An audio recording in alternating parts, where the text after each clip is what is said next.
mendatangi kambingnya dan Allah bekali kambing itu dengan tanduk.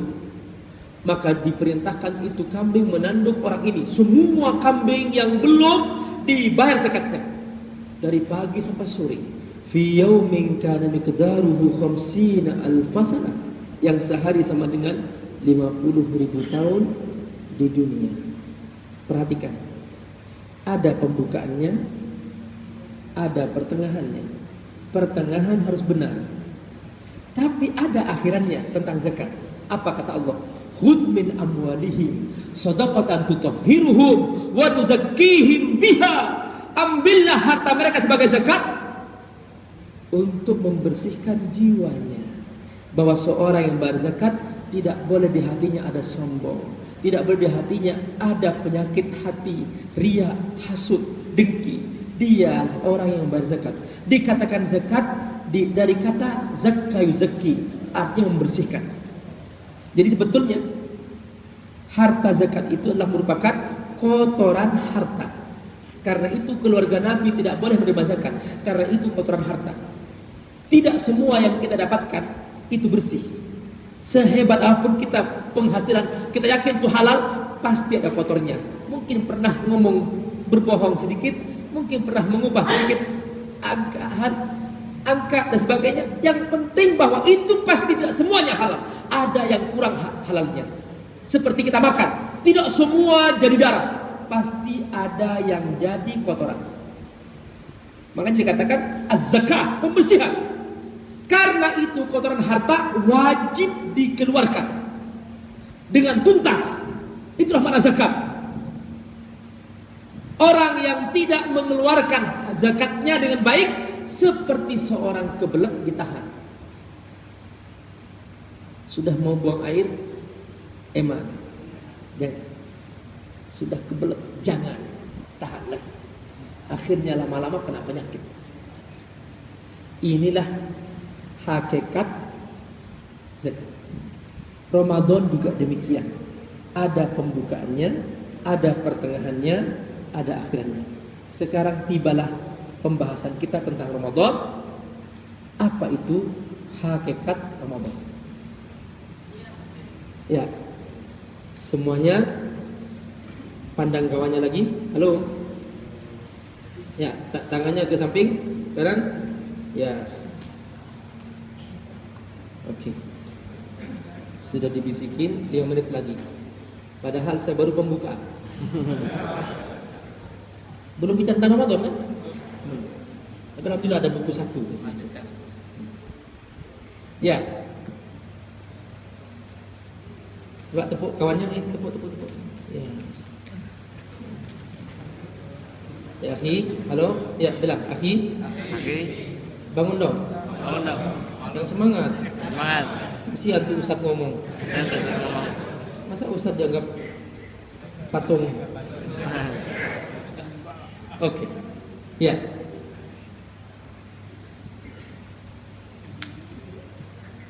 Apa pembukaan Ramadan?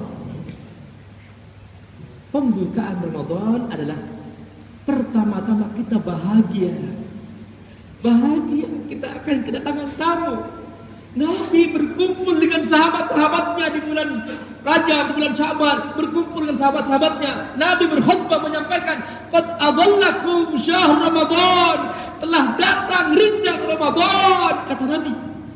Subhanallah, sahabat mendengarkan khutbah itu. Syahrul mubarak, bulan yang penuh berkah. Subhanallah.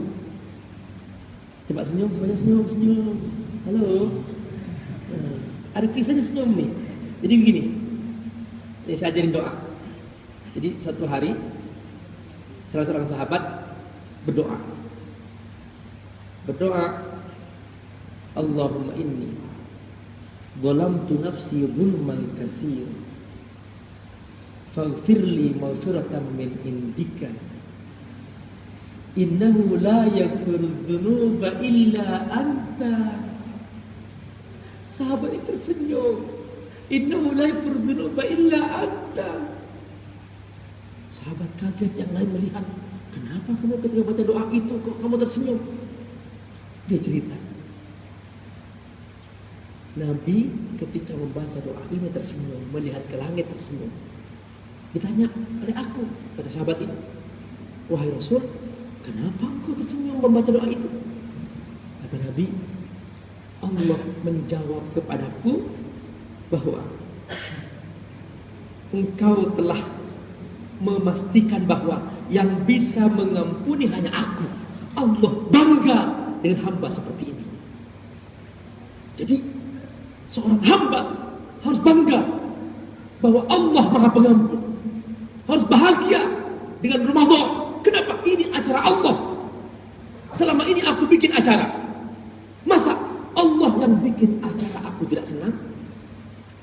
Jadi kita harus bangga. Makanya di antara cara menyambut Ramadan apa? Nabi sudah mulai memperbanyak puasa di bulan Sya'ban. Dan ini bulan yang sering dilupakan karena dia kejepit antara Rajab dan Ramadan. Orang yang ingat Rajab, Ramadan, Sya'ban dilupakan. Kata Nabi, karena dia terjepit antara dua bulan haram. Maka dilupakan banyak orang. Karena itu Nabi di bulan Sya'ban memperbanyak puasa. Sampai dikatakan dalam hadis, "Ma min syahrin aksar min Sya'ban yasumu fihi Rasulullah sallallahu alaihi wasallam." Tidak ada bulan melebihi bulan Sya'ban di mana Nabi memperbanyak puasa. Kana yasumu Sya'ban kullahu. Hampir-hampir Nabi berpuasa semua bulan Sya'ban.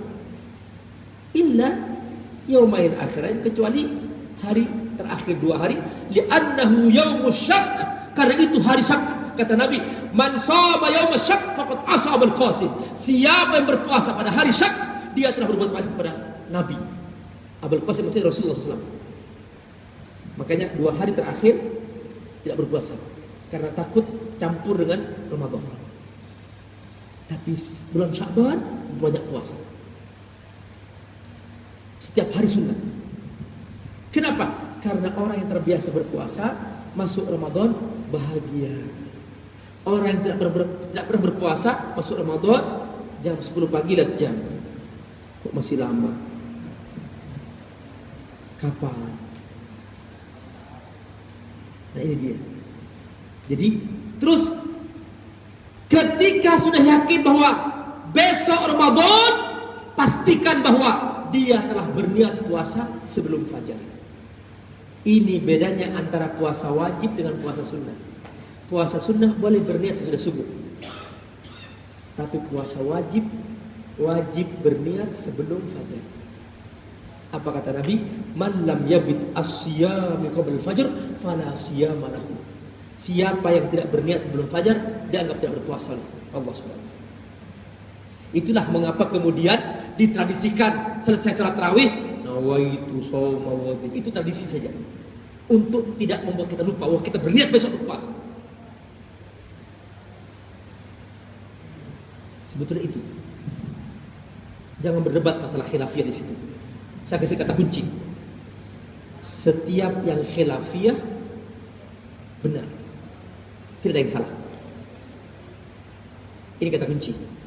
Jangan sibuk, Pak Ustadz mana yang lebih benar? Tidak ada yang lebih benar. Semua benar masalah khilafiyah. Baca kunut salat subuh benar. Tidak baca kunut benar. Yang salah yang enggak salat subuh. Selesai. Begitu. Jadi jangan seperti orang yang kebingungan. Kata kunci bahwa setiap yang khilafiyah sepanjang ada dalilnya itu benar. Tidak ada yang benar, tidak ada. Ini yang perlu kita pahami. Nah, ini pembukaannya. Maka dia berniat sebelum fajar. Niat itu apa artinya niat? An-niyatu hiya iradatun qawiyyah. Niat itu artinya apa? Kemauan yang keras. Itu niat. Bukan niat namanya kalau tidak dibarengi dengan kemauan yang kuat. Orang yang tidak punya kemauan yang kuat tidak akan pernah kuat melakukan apapun. Tapi orang yang punya kemauan kuat, dia akan berkata, biarpun laut ku seberangi, gunung ku daki, langit ku jangkau. Begitu orang punya niat. Tidak ada kata menyerah. kalau sudah loyo, tidak kuat, itu berarti niatnya kurang kuat. Coba saya ingin tanya, kalau kita mau berangkat umroh, nanti take off-nya jam 4, kira-kira kita di airport jam berapa? Jam 9? 9 malam. Terus sepanjang malam tidur enggak? Enggak tidur. Perhatikan, niat yang kuat membantu dia kuat sepanjang malam tidak tidur sampai subuh, sampai take off. Saya ingin tanya, benarkah kita bangun salat tahajud seperti itu? Ternyata tidak. Kenapa? Karena niatnya tidak. Ini namanya niat. Karenanya para ulama, setiap mereka menulis buku, hampir selalu pembukaannya tentang niat. Coba buka kitab Riyadhus Shalihin.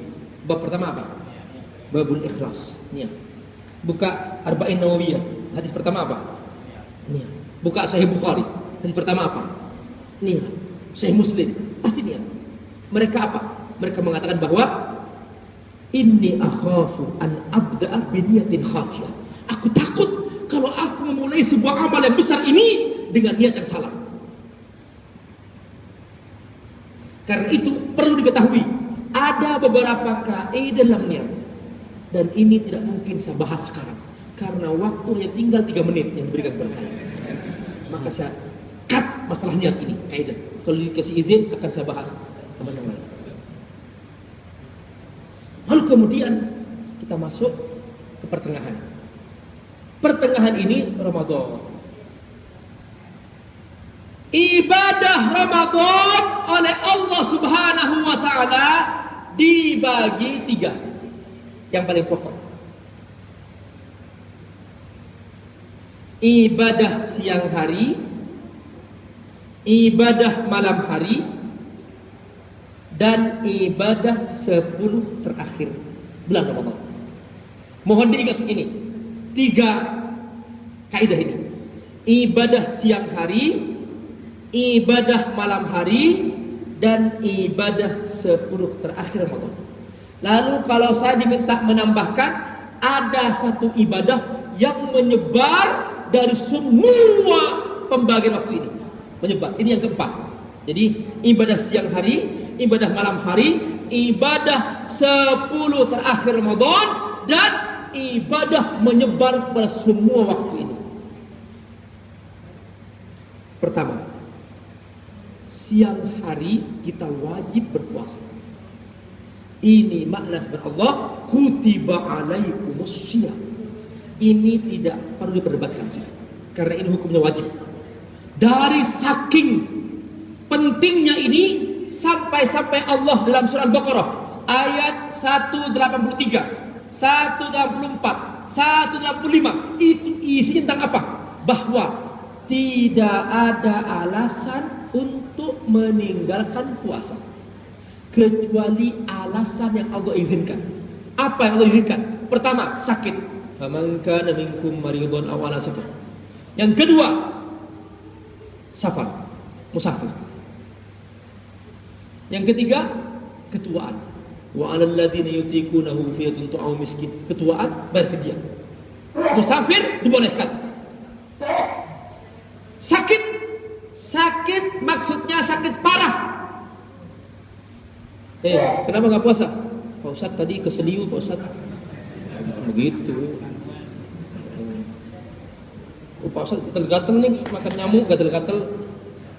Maksudnya dia sakit parah, harus diinfus, harus kemasukan obat, dia tidak bisa, dia harus minum obat dan sebagainya, tidak mungkin menahan itu. Itu sakit. Khusus untuk wanita haid dalam hadis, bahwa seorang wanita haid dibolehkan tidak berpuasa. Artinya dia tidak boleh berpuasa, tapi wajib mengganti dari yang lain. Itu dalam hadis. Nah, ini dari saking pentingnya puasa. Ini ibadah siang hari.